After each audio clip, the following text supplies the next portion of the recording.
Hi guys, today I will be testing this Tussock Pressure Sprayer. So this one is for 3 liters. So I just put some water.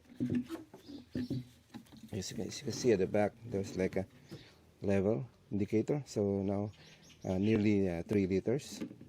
Just close it. So just, you can see the inside, so there's a like a straw tube. Then this one.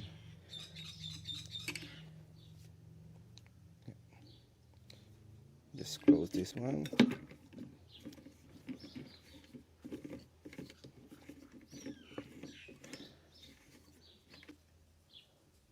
Then put some pressure.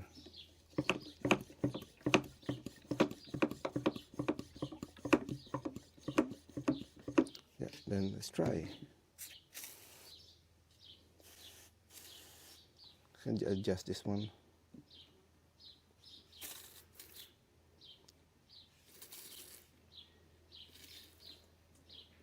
Back.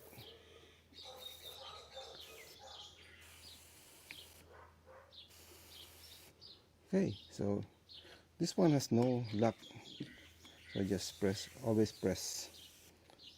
Okay, so that's it. So try to water the plants.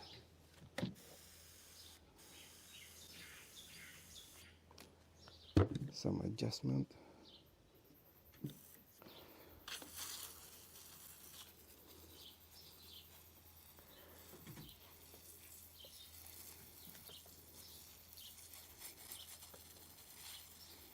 Okay, that's it. Thank you for watching.